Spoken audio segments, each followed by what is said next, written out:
Brought to you by Penguin.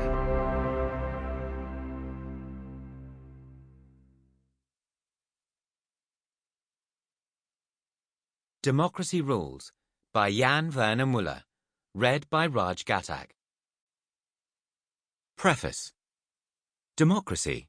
It is a dream to suppose that we already know what it is, whether out of satisfaction with our present state or to attack its misery.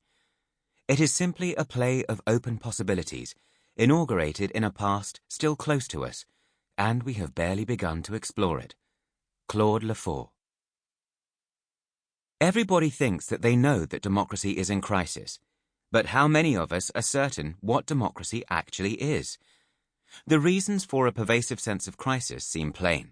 A steadily rising number of authoritarian regimes, increasing levels of dissatisfaction with politics within democracies, and, beyond abstract numbers, the double trauma of 2016, with Brexit and the election of a reality TV star as president of the world's oldest and still most powerful democracy.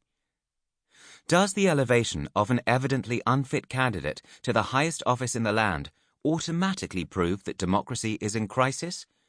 Or was the conclusive proof only supplied by the fact that this man-child, in the very last days of his presidential term, incited followers to storm the legislative? Or did American democracy on that occasion demonstrate its resilience, ultimately absorbing the shock to the political system?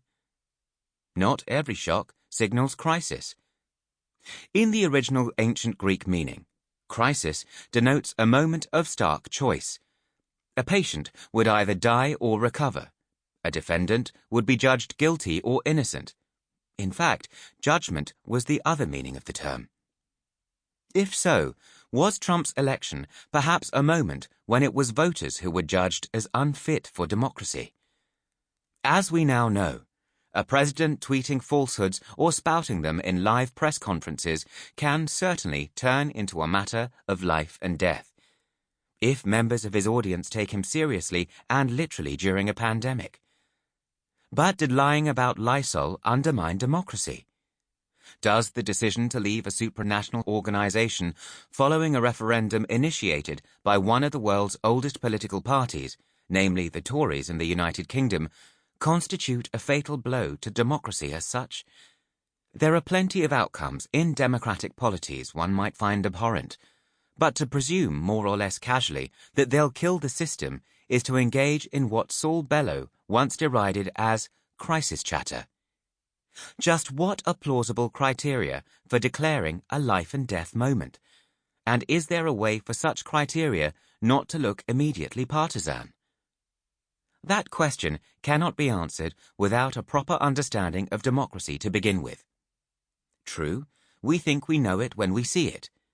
But many leaders determined to subvert democracy have become very adept at making us believe that there's something there long after it is in fact gone.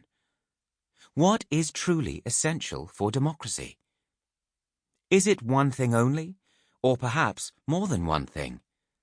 Is it elections, or a set of basic rights such as free speech, or a more elusive matter of collective attitudes, for instance, citizens being disposed to treat one another in a civil, respectful manner?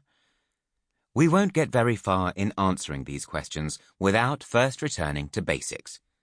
It's the move Machiavelli recommended when he wrote that addressing a crisis requires nothing less than a riduzione verso il principio, a return to first principles. This book seeks to offer such a route.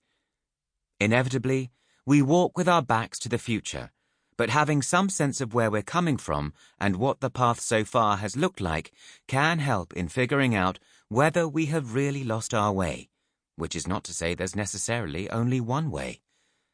It's a mistake to assume that all thinking about democracy today needs to be fashioned as a response to the new authoritarians. Yet we also can't pretend that nothing happened. Thus, the first chapter of this book will revisit the question Hillary Clinton posed in her instant memoir. What happened? And why is it still happening after so many self-declared defenders of democracy have sounded the alarm bells? There have been... Sample complete. Ready to continue?